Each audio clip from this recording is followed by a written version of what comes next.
This is the spire of the parish church of Islington, St Mary's on Upper Street.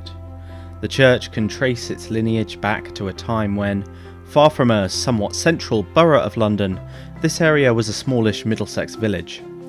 Now, having merged into the sprawling modern metropolis, Islington is amongst London's primarily residential sectors, known also for the hospitality on offer, in particular along the extremely popular Upper Street on which St Mary's stands. As is often the case, a first sense of the beginnings of the modern area can be derived from the Roman history. Reportedly, records of men sent to staff a ship circa the turn of the first millennium were sent from Gislundun, which means Gisler's Hill or Down, and Tollendune, which means Toller's Hill.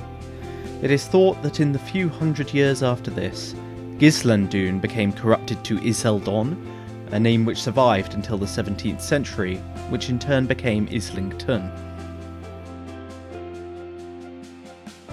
Medieval manor houses with seemingly under 100 people living or working thereon seem to have made up medieval Islington, and the inhabitation of the area only built up slowly over the centuries.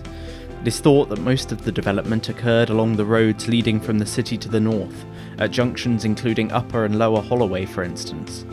Several of the establishments were likely inns for weary travellers. At some point between 1500 and 1800, the attraction of Islington as an establishment outside of London gave way to Islington being seen as a quieter arrondissement of London.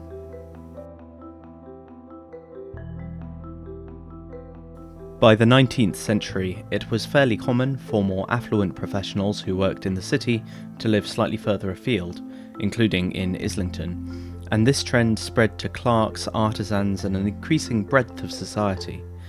There was a rapid expansion in the number of homes and buildings generally, with the sprawl connecting the already plentiful inns and creating a heavily built-up area more akin to what we can see today. During the 1800s, the population of the area grew from some 10,000 to over 320,000.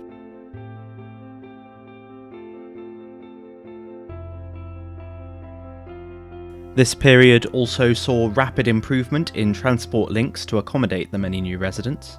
Rail links sprung up around 1850, with a new station at Highbury Corner providing quick routes to Bow and Fenchurch Street, once again increasing the attractiveness of the area for commuters, by now of practically any means.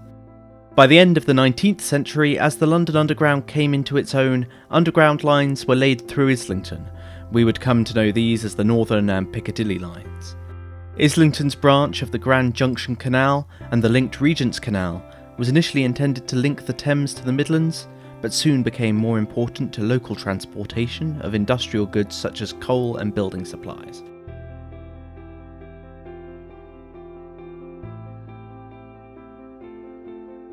It is thought that Islington may have the dubious distinction of being first amongst London's boroughs to suffer German bombardment from the air. In the first raid of the First World War, on the night of 31st May 1915, a Zeppelin dropped bombs on Newington Green, hitting Bull's Pond Road, Mildmay Road and Southgate Road. Later, Islington fell victim to the final and largest raid of the First World War, the so-called Whitsun Raid, in which 41 Gotha aeroplanes flew up the Thames estuary, skirted the North Kent coast under heavy anti-aircraft fire, and targeted multiple areas of London, killing 37 and injuring 161, with 7 fatalities recorded in Islington.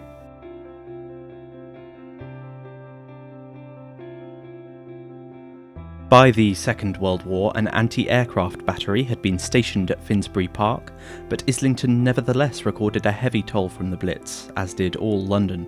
On the last weekend of the Blitz, the 10th to the 11th of May 1941, losses in Islington were particularly heavy. On the night of the 10th, 24 people were killed, and on the 11th, a further 62 people lost their lives, including many at His Majesty's Prison, Pentonville.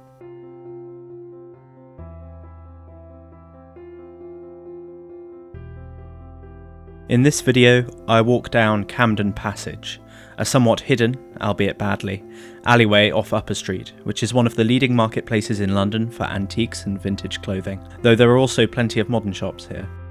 As we pass the entrance, on the right is one of my favourite restaurants in this part of London, Frederick's. and I would recommend a meal here followed by a few drinks at nearby 69 Colebrook Row as an excellent evening out, once such indulgences are permitted. I'll leave you to enjoy the sights of Camden Passage here.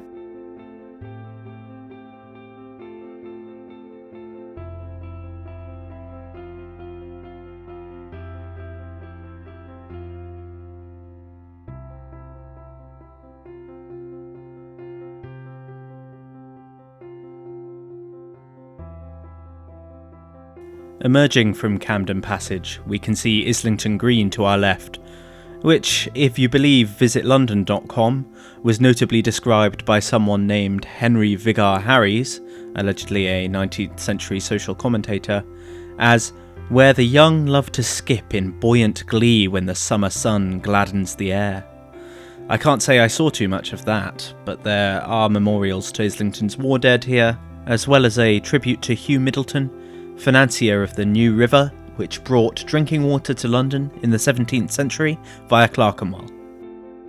Earlier in the video we saw Highbury with its verdant fields to the north, and we've seen St Mary's on Upper Street, on our way to Islington Green and Camden Passage, heading south down Upper Street. Continuing on that trajectory, we find ourselves quickly in Angel, so synonymous with Islington that it would be remiss of me not to note the story of the historic landmark which gives its name to the area and the underground station which feeds it. The name Angel comes from the public house which occupied the site crowned with a terracotta cupola, prominent in my drone footage here. Although the building itself is now used as offices for the Cooperative Bank, there is a Wetherspoons pub named Angel situated right next door. The original pub was one of those which had welcomed travellers along the old Great North Road, dating back to the 16th century.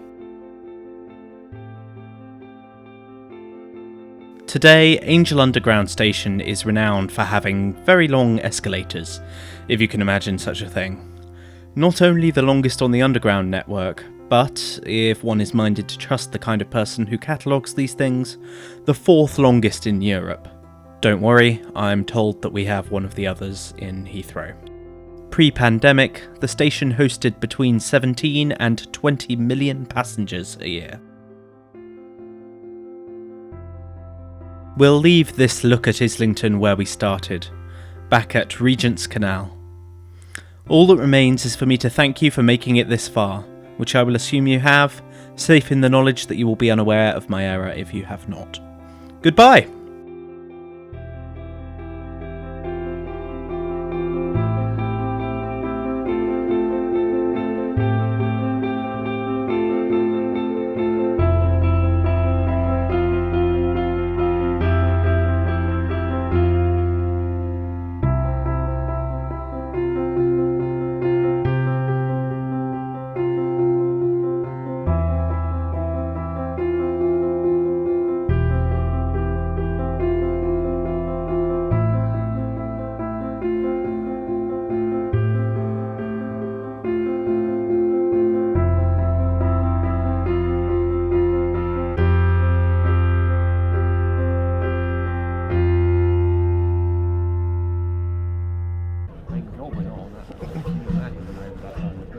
How close this? I've got good detail. The adrenaline would be too much.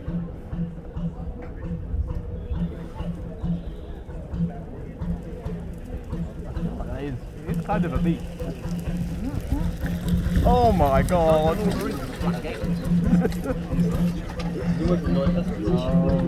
my god! Helm's Deep, right here. They only do what? You're expecting a fleet to come through.